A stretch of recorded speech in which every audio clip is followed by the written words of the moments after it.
जय श्री कृष्णा, राधे राधे। कैसे हो आप सब? बढ़िया हो? चलो जी, अच्छा है, बढ़िया हो। बात कर रहे हैं अपन अपने टॉपिक की। टॉपिक क्या चल रहा था भाई अपने?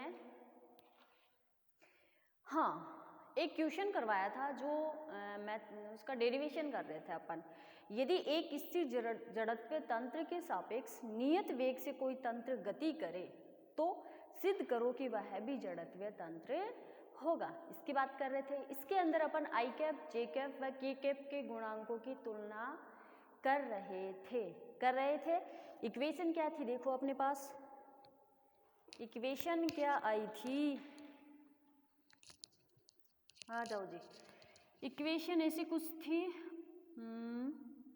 एक्स आई कैप प्लस वाई जे कैप प्लस जेड के कैप इक्वल एक्स डैश आई कैप प्लस वाई डैश जे कैप प्लस जेड डैश के कैप डैश, ऐसे कुछ था।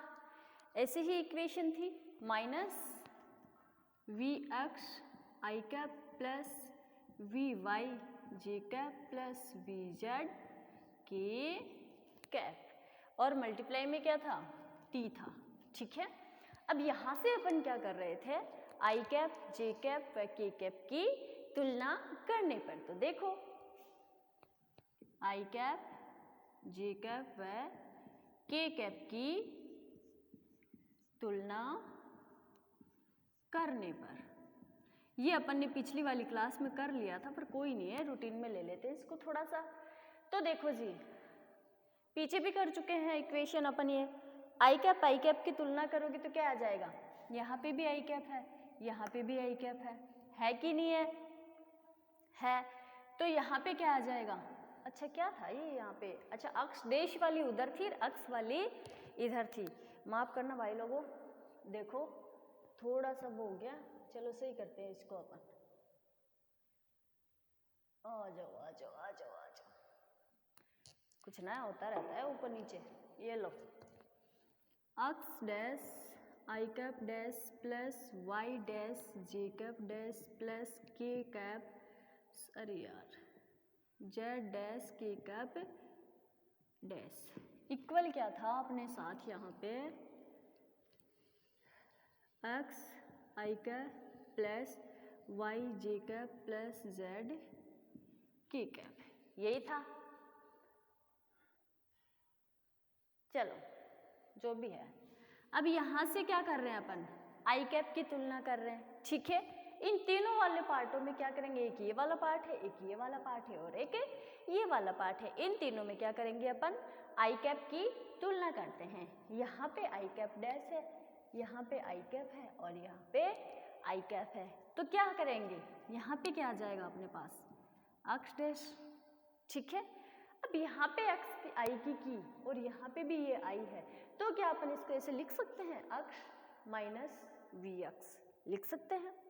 ध्यान से सुनना, तुलना कर रहे हैं। ठीक है, तुलना आई कैप डैश आई कैप और आई कैप की कर रहे हैं। कहने का मतलब यह है कि अपन ओनली ऑन फिलहाल आई कैप की तुलना कर रहे हैं। तो यहाँ पे क्या बच जाएगा, अक्ष डैश बच जाएगा। इक्वल में देखो, यहाँ पे आई कैप वाली इक्वेशन ये है अक्ष आई और यहाँ पे आई कैप वाली क्या है, माइनस वी अक्ष आई। ठीक है, तो अगर आई कैप की तुलना करेंगे तो ये क्या आ जाएगा, अक्ष माइनस वी अक्ष लिख सकते हैं इसको अपन यहाँ से, अक्ष माइनस वी अक्ष। ठीक है, और ये जो टी है ना, ये इसके क्या करेगा, साथ साथ चलता रहेगा। तो आ जाओ, लिख दिया। चलो ऐसे ही वाई कैप जे कैप की तुलना कर लेते हैं। जे कैप है तो यहाँ पे क्या आ जाएगा, वाई डैश इक्वल, यहाँ पे जे कैप है और यहाँ पे जे कैप है, तो क्या आ जाएगा, Y minus V Y T लिख सकते हैं। लिख दो तो फिर, Y minus V Y T, हटा दो इसका ब्रैकेट। ऐसे ही जे कैप डैश की कर दो, सॉरी जे डैश की, जेड डैश की कर दो तो क्या आ जाएगा, Z minus V Z T. Clear है यहाँ तक? चलो तो फिर आगे लो, इसको इक्वेशन दे दो 5, इसको इक्वेशन बोल दो 6 एंड इसको इक्वेशन बोल दो 7। ठीक है, अब इसके आगे बात करते हैं। आप लोगों को भी पता है कि यहाँ पे अपन ने जो v लिया था वो नियत वेग से गति कर रहा था। तो v के साथ जो भी वाली टर्म है वो क्या है, नियत रहेगी। ठीक है, किसके अकॉर्डिंग, डायग्राम के अकॉर्डिंग। तो नियत क्या रहेगा यहाँ पे, vx, vy और vz। क्या लिख सकते हैं यहाँ, vx, vy व vz क्या है, नियत है, नियत है। क्लियर है यहाँ तक। अब क्या करेंगे, समीकरण 5, 6 व 7 का t के सापेक्ष 2 बार अवकलन करेंगे, तभी जाके आपने पास क्या आएगा, त्वरण आएगा। क्या आएगा, एक्सेलरेशन आएगा। आप लोगों को भी पता है, मैंने बताया था कि एक बार अगर पोजीशन वेक्टर का अपन डिफरेंशिएशन करते हैं तब अपने पास आती है वेलोसिटी। ठीक है, अगर उस वेलोसिटी का अपन 2 बार फिर से अवकलन करते हैं तो क्या हो गया, पोजीशन वेक्टर का 2 बार डिफरेंशिएशन हो गया, तब जाके अपने पास क्या आता है, एक्सेलरेशन आता है। क्लियर है। तो अब क्या कर देंगे अपन, इक्वेशन 5, 5, 6 एंड 7 का respect to T, respect at T differentiation कर देंगे। कितनी बार, 2 बार। ठीक है, आ जाओ। अब करेंगे तो क्या आ जाएगा, देखो इसका 2 बार करना है, 2 बार, या फिर चलो लिख देती हूँ मैं, समीकरण 5, 6 व 7, इक्वेशन 5, 6 एंड 7 का 2 बार अवकलन करने पर, तो चलो पहले इक्वेशन 5 का करते हैं। तो क्या आ जाएगा, D square x dash upon D T square. ठीक है, अब एक बात याद रखना, मैंने ऊपर एक लाइन लिख रखी है, यहाँ वी एक्स, वी वाई व वी जेड क्या है, नियत है। अगर नियत है तो ये वाली पूरी टर्म क्या हो गई, 0 हो गई। तो बचा क्या, ये, तो इसी का अवकलन करेंगे तो क्या हो जाएगा, D square X upon D T square. Clear है यहाँ तक। चलो ओके, ऐसे ही अपन कर देते हैं, इसको इक्वेशन नंबर दे दो 8। ऐसे ही अपन कर देते हैं इक्वेशन 6 का। तो क्या आ जाएगा, देखो D square Y dash upon D T square equal D Y square upon D T square. इसको इक्वेशन दे दो 9। ऐसे ही अपन कर देते हैं जेड डैश का। तो D square z dash upon D T square equal हो जाएगा D Z square upon D T square. इसको इक्वेशन नंबर दे दो 10। क्लियर है यहाँ तक। देखो इक्वेशन लिखी अपन ने और फिर उसका क्या किया, आई कैप जे कैप व के कैप के सापेक्ष, या फिर आई कैप जे कैप व के कैप के तुलना कर दी। ठीक है, तुलना करने के बाद अपने पास जो आया वो अपन ने इक्वेशन 8, 9 व 5, 6 व 7 निकाल ली। 5, 6 व 7 का अपन ने क्या कर दिया, 2 बार टी के सापेक्ष अवकलन कर दिया। ठीक है, अवकलन करने के बाद अपने पास इक्वेशन कौन सी आई, 8, 9 व 10। क्लियर है। अब अपने एक पीछे इक्वेशन लिखी थी, अगर आप लोगों को याद हो तो देखो, डी स्क्वायर एक्स अपॉन, पीछे इक्वेशन लिखी थी अपन ने, D square X upon D T square equal D square Y upon D T square D square Z upon D T square equal 0। ये इक्वेशन लिखी थी, उसको इक्वेशन नंबर आप लोग दे देना 4। ठीक है, क्या दे दोगे, 4। अब इस इक्वेशन अकॉर्डिंग टू इक्वेशन 4 के 8, 9 एंड 10 के अंदर क्या कर देंगे, मान रख देंगे, ठीक है। अगर यहाँ पे D square X upon D T square है तो यहाँ पे D square upon D T square equal कितना है, 0 है, ठीक है। तो क्या कर दोगे आप लोग, देखो यहाँ भी 0 आ जाएगा, इसके इक्वल में भी 0 है तो यहाँ पे भी 0 आ जाएगा, इसके इक्वल में भी 0 है तो यहाँ पे भी क्या आ जाएगा, 0 आ जाएगा। तो लिखो d square x dash upon D T square equal 0। Equation number दे दो 11, d square Y dash upon D T square equal 0। Equation number दे दो 12, d square z dash upon D T square equal 0। Equation number दे दो 13, ठीक है। ये अपना क्या आ गया, एक्सेलरेशन आ गया। अब समीकरण 11, 12 व 13 से प्रदर्शित होता है कि दोनों ही तंत्रों में त्वरण क्या है, 0 है। क्या है, दोनों ही तंत्रों में त्वरण क्या है, 0 है। अतः जड़त्वीय तंत्र के सापेक्ष नियत वेग से गतिशील तंत्र भी जड़त्वीय होगा। क्लियर है, क्या बोल रहा है, इक्वेशन 11, 12 व 13 से प्रदर्शित होता है कि दोनों ही तंत्रों में त्वरण क्या है, 0 है। अतः जड़त्वीय तंत्र के सापेक्ष नियत वेग से गतिशील तंत्र भी क्या होगा, जड़त्वीय होगा। क्लियर है, ये अपना इस क्वेश्चन का क्या था, आंसर था। ओके जी, हाँ। अब अपन एक क्वेश्चन और लेते हैं। देखो क्वेश्चन तो क्या है, आप लोगों के इसमें टॉपिक है कि वेग निश्चर राशि है, संवेग निश्चर राशि है, तो वो वाले अपन क्या कर रहे हैं, क्वेश्चन के अकॉर्डिंग कर रहे हैं इनको, ठीक है। आप लोगों के भी अच्छा है कि चलो क्वेश्चन के साथ साथ आप लोगों को आंसर मिल रहे हैं। देखो क्वेश्चन बनाने की जरूरत नहीं है, क्वेश्चन बने बनाए मिल रहे हैं आप लोगों को। क्या है यार ये बोर्ड,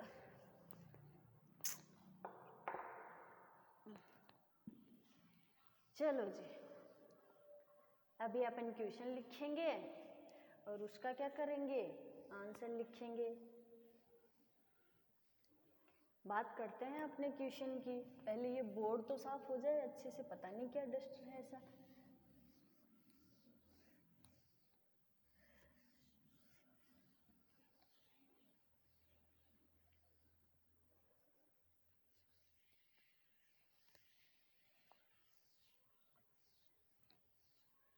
चलो जी, क्वेश्चन लेते हैं। सिद्ध करो कि गैलीलियो रूपांतरण के अंतर्गत विस्थापन एक निश्चित राशि है। क्वेश्चन क्या है, देखो अपना, सिद्ध करो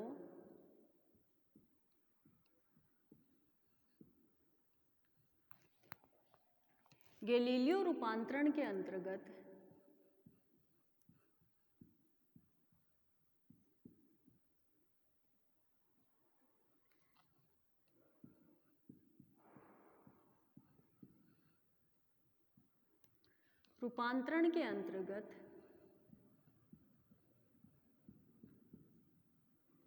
विस्थापन एक निश्चित राशि है। क्या है, विस्थापन एक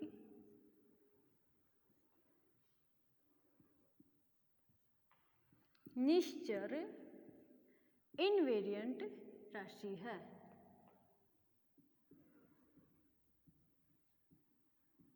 ये अपना क्या है, ये क्वेश्चन है, ठीक है। सिद्ध करो कि गैलीलियो रूपांतरण के अंतर्गत विस्थापन एक निश्चित राशि है, इनवेरिएंट राशि है।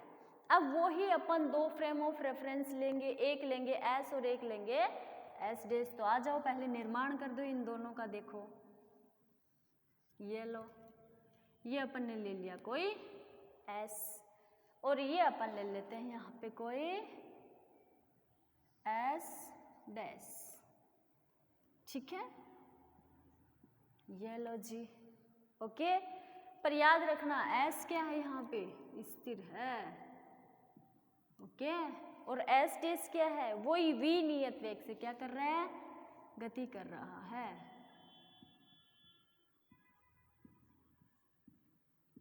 हेलो, क्लियर है?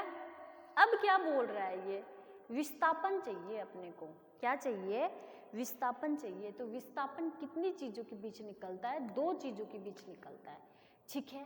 तो मान लो, माना S व S डैश दो निर्देश तंत्र है, क्या है बोर्ड पे देखो कि S व S डैश दो निर्देश तंत्र है। यहाँ S स्थिर है और S डैश क्या है, नियत वेग v के साथ क्या कर रहा है, गति कर रहा है। इनके ओरिजिन पॉइंट को नाम दे दो ये O और ये दे दो O डैश, ठीक है। माना दो बिंदु A व B है। अब मान लेते एक बिंदु अपन यहाँ पे ले लें और एक बिंदु अपन क्या कर ले, यहाँ पे ले ले। इस बिंदु को आप नाम दे दो A और इस बिंदु को नाम दे दो B। क्लियर है? देखो अब क्या करेंगे, माना दो बिंदु A व B है, तो S तंत्र के मूल बिंदु के सापेक्ष, S तंत्र के मूल बिंदु के सापेक्ष A व B का स्थिति सदिश लिखना है अपने को। क्या करना है, मूल बिंदु तंत्र S के मूल बिंदु O के सापेक्ष इन A व B का स्थिति सदिश क्या करेंगे अपन, पोजीशन वेक्टर आप लोगों को पता है क्या होता है, आर वेक्टर होता है, बहुत बार पढ़ चुके हो आप देखो। पर अपन बात कौन सी की कर रहे हैं, स्थिर वाले की कर रहे हैं, मतलब S वाले की कर रहे हैं। पॉइंट अपन ने यहाँ पे दो A व B लिया है, तो ध्यान से सुनो, तंत्र S में O बिंदु के सापेक्ष इसके स्थिति सदिश क्या हो जाएंगे, या S तंत्र के मूल बिंदु O के सापेक्ष A व B के स्थिति सदिश क्रमशः क्या करेंगे, देखो ये, चलो आप लोग इसको इससे मिला दो। आप लोगों को पता है कि अपन यहाँ पे पॉइंट P लेते हैं, उसको अपन पॉइंट ओरिजिन पॉइंट से मिलाते हैं, तब जाके अपने पास क्या आता है, पोजीशन वेक्टर आता है। आता है कि नहीं आता है? तो यहाँ पे मैंने पहले से क्या कर दिए, P को ना लेके दो बिंदु लिए हैं। क्यों? क्योंकि अपने को विस्थापन निकालना है। विस्थापन हमेशा दो चीज़ों के बीच निकलता है, तो इसलिए मैंने बिंदु P ना लिख के यहाँ पे बिंदु A लिख दिया और यहाँ पे पॉइंट B लिख दिया। अब आप लोगों को भी पता है कि पोजीशन वेक्टर पॉइंट P को ओरिजिन पॉइंट से जब मिलाते हैं तब जाके अपने पास पोजीशन वेक्टर आता है। तो उसी तरीके से मेरे को क्या चाहिए, तंत्र S में बिंदु O के सापेक्ष इस बिंदु A व B के पोजीशन वेक्टर चाहिए, स्थिति सदिश चाहिए। अगर चाहिए तो इस A को मैं क्या कर दूं, O से मिला दूं, और इस B को भी मैं क्या कर दूं, इससे O से मिला देते हैं। लो जी, मिला दिया और इसको ऐसे डिनोट कर दो। मैंने क्या बोला, ध्यान से लाइन सुनना आप लोग। देखो, तंत्र S तंत्र के मूल बिंदु, ये तंत्र S ले रहे हैं अपन, S तंत्र के मूल बिंदु O के सापेक्ष A व B का स्थिति सदिश क्रमशः है, इसको बोल दो R1 वेक्टर और इसको बोल दो R2 वेक्टर। क्लियर है यहाँ तक?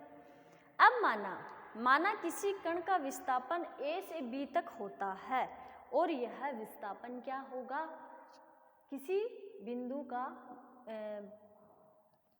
किसी कण का विस्थापन A से B तक होता है, तो इस विस्थापन को अपन क्या नाम दे दें, D वेक्टर।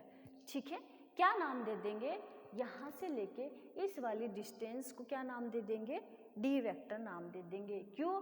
क्योंकि S के सापेक्ष S तंत्र की बात कर रहे हैं अपन। ठीक है, S रेस की भी बात करेंगे ऐसे ही सेम टू सेम, पर पहले एक बार इस S को तो कंप्लीट कर लें। तो चलो, माना किसी कण का विस्थापन, देखो पहले वाली 2-3 लाइन में नहीं लिखवा रही हूँ, वो 2-3 लाइन क्या है, ध्यान से सुनना। माना S व S डैश दो निर्देश तंत्र हैं, यहाँ S स्थिर है और S डैश नियत वेग से क्या कर रहा है, गति कर रहा है या फिर गतिशील है। यहाँ तंत्रों के मूल बिंदु O व O डैश है। माना दो बिंदु A व बी है। तो एस तंत्र के मूल बिंदु O के सापेक्ष ए व बी के सदिश स्थिति सदिश क्रमशः क्या हो जाएंगे, r1 वेक्टर व r2 वेक्टर। माना किसी कण का विस्थापन ए व बी तक होता है और यह विस्थापन को अपन ने नाम दे दिया डी वेक्टर। और यह विस्थापन, बीच वाली लाइन लिखवा रही हूँ क्योंकि पूरी थ्योरी लिखना कोई जरूरी नहीं है, बोल दिया है मैंने। और यह विस्थापन डी वेक्टर है। क्लियर है? ये अपना कंप्लीट हुआ फ्रेम ऑफ रेफरेंस एस।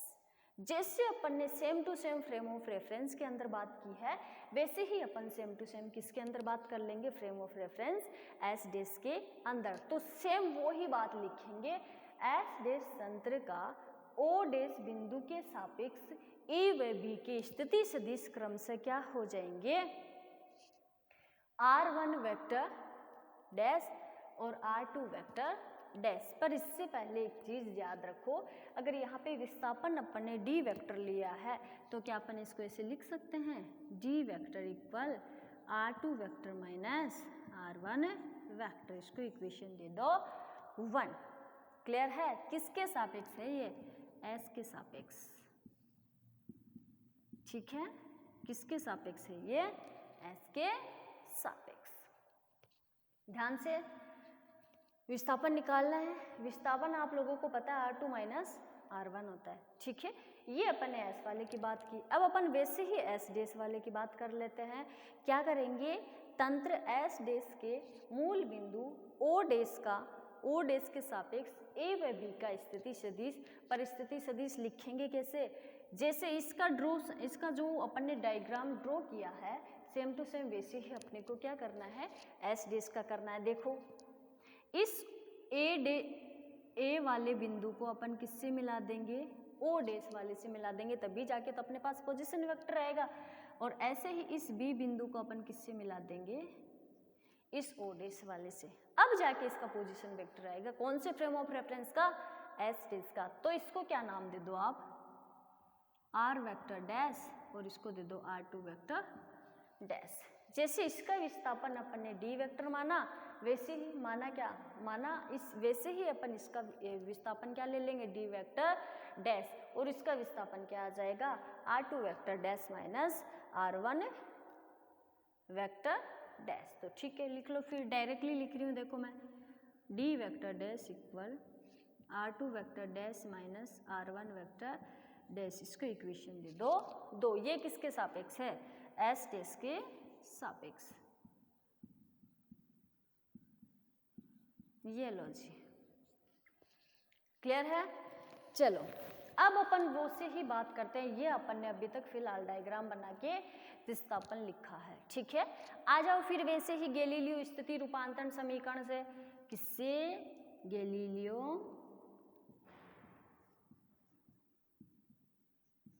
स्थिति रूपांतरण समीकरण।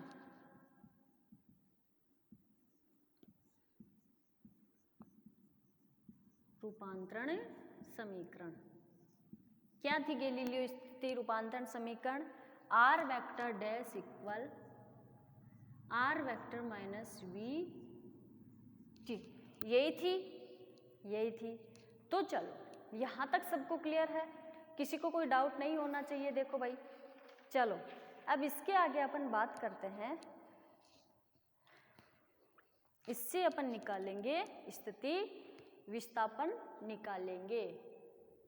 तो चलो फिर निकालते हैं विस्थापन इससे। अब देखो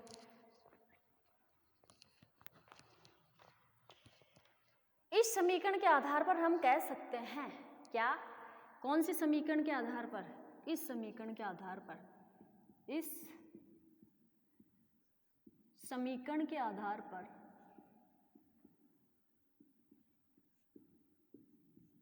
हम कह सकते हैं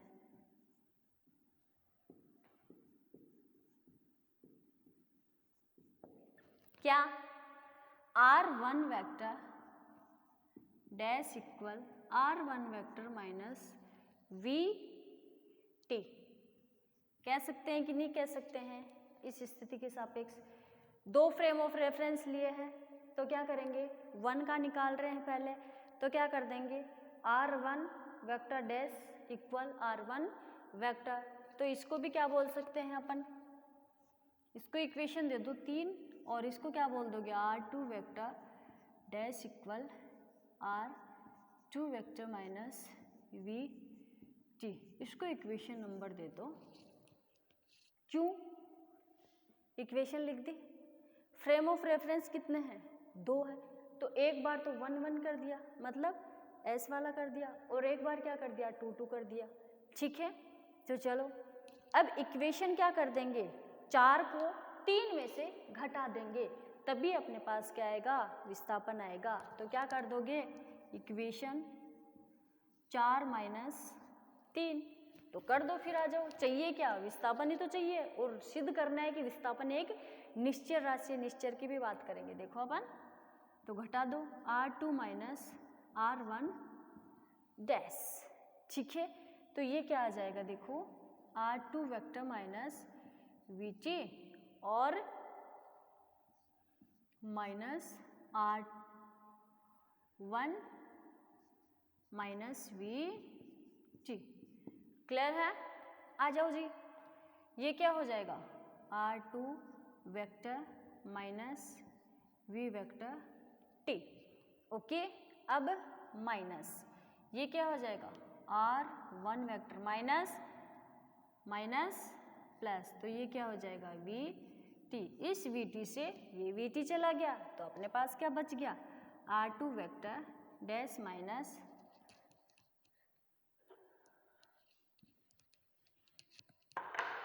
क्या बच गया r2 vector dash minus r1 vector dash equal r2 vector minus r1 vector, यही अपने को चाहिए था। इक्वेशन 1 और 2 से देखो क्या आ जाएगा, ये d vector dash equal d vector, ठीक है। अब ये दोनों देखो सेम सेम है। निश्चर राशि, निश्चर राशि क्या होती है, मान लो कि मैं यहाँ पे खड़ी हूँ, ठीक है। अब मैं यहाँ से 2 बिंदुओं को देख रही हूँ या फिर 2 बिंदुओं का विस्थापन मापती हूँ, ठीक है। यूँ मानो कि मैं यहाँ पे खड़ी हूँ, अब मैं यहाँ से 2 बिंदुओं का विस्थापन मापती हूँ, तो मुझे मिलता है 4 मीटर, ठीक है। कितना मिलता है मुझे 4 मीटर। अब मैं क्या करती हूँ कि मैं नियत वेग से गति कर रही हूँ, किससे, नियत वेग से गति कर रही हूँ। तो अब मैं जाते उसको देखते देखते देखते देखते विस्थापन मापती हूँ, तो फिर भी उसका विस्थापन क्या निकला 4 मीटर सेकेंड, 4 मीटर निकला, ठीक है। कहने का मतलब क्या है, अगर मैं एकदम खड़ी होके भी विस्थापन देखती हूँ 2 बिंदुओं का, 2 बिंदुओं का ही निकालना है विस्थापन अपने को, 2 बिंदुओं का देखती हूँ विस्थापन, तो मेरे को पहली बात अगर खड़ी होके एक जगह खड़ी होके भी देखती हूँ तो भी मेरे को क्या मिलता है 4 मीटर मिलता है, कितना 4 मीटर मिलता है। अगर मैं नियत वेग से गति करते हुए भी उसका विस्थापन देखती हूँ तो भी वो विस्थापन कितना निकलता है 4 मीटर। कहने का मतलब क्या है, निश्चर राशि है तो ये बदलने वाली राशि नहीं है। निश्चय राशि का मतलब क्या है, नहीं बदलने वाला, तो d डैश के इक्वल में d डैश है। कहने का मतलब क्या है, दोनों सेम सेम वैल्यू है, इसलिए अपन क्या बोल देंगे समीकरण 5, इसको इक्वेशन 5 दे दो। तो क्या कर देंगे समीकरण के 5 के आधार पर अपन कह सकते हैं कि गैलीलियो रूपांतरण के अंतर्गत विस्थापन निश्चर राशि है। क्लियर है, ये क्वेश्चन आप लोगों का कंप्लीट हुआ। ओके जी, ठीक है। अब इसके नेक्स्ट क्वेश्चन की अपन बात करेंगे नेक्स्ट क्लास में। Thank you.